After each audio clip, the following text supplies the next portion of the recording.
You know his name, you know his music, but what do you really know about Michael Jackson's final hours?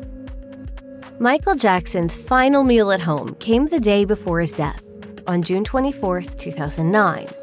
Though the This Is It residency was due to take place in London, rehearsals took place at the Staples Center in Los Angeles, just a short drive from Jackson's home on Carrollwood Drive.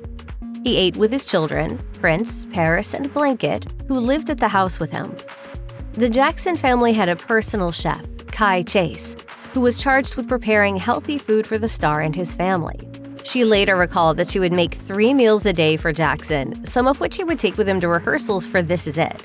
If he was at home, Jackson would always eat his meals downstairs with the children. Chase said that the final meal Jackson ate with his children at their home was seared ahi tuna with organic salad, accompanied by a blend of carrot and orange juice. Some outlets claimed that Jackson had chicken and spinach salad, though it appears Chase's general recollections of the family's favorite meals were misreported as the specific meal he ate that day. Several outlets have also claimed erroneously that Jackson's meal with his family was his last. However, another witness claims that the star ate again before rehearsals on his final night alive. This Is It was planned to be one of the biggest live stage shows imaginable. As well as showcasing Michael Jackson's incredible suite of hits, the show was to feature numerous eye-popping set pieces and 3D effects. I'm just never satisfied with what I do creatively, you know. I just regret the limitation of my own imagination. Amid all this, Jackson was expected to be in peak form, singing and dancing at a level he hadn't accomplished for more than a decade.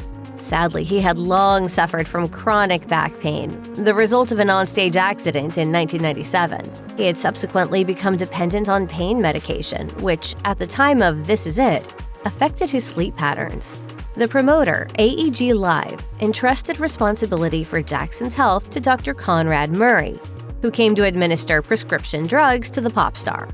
At the same time, the show's production crew was concerned that Jackson seemed frail, especially considering the activities expected of him. He was encouraged to maintain a healthy diet to keep him in shape and energized throughout the arduous rehearsal schedule.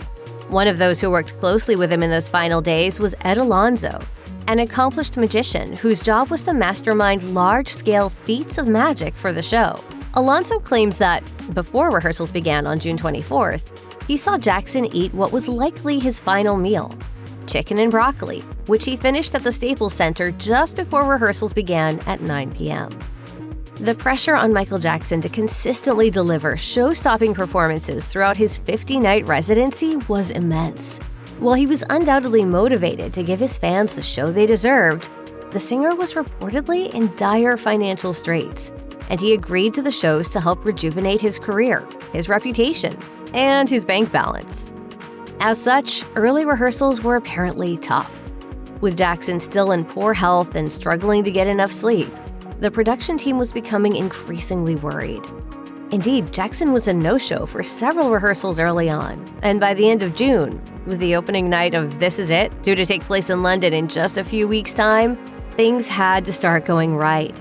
According to various witnesses, that final rehearsal at the Los Angeles Staples Center was a great success. Jackson reportedly looked happier and in better health than he had at any rehearsal up to that point.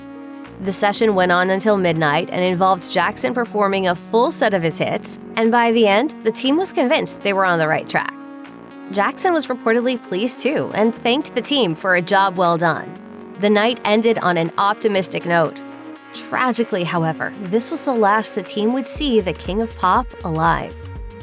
Despite Michael Jackson's enthusiasm during his final rehearsal, he still had issues to deal with at home, particularly when it came to getting sleep. And with the performer genuinely excited by the quality of the performance of This Is It that he had just run through, he had trouble calming himself at home. Nevertheless, he reportedly went straight to bed, with Dr. Conrad Murray preparing medications that were intended to help the overworked star get the rest he so dearly needed. Between 1:30 a.m. and 3 a.m., Murray gave Jackson 3 different sedatives: Valium, Ativan, and Versed. He administered further doses during the night when his insomnia persisted. It has been reported that Jackson's last request to Dr. Murray was for some milk.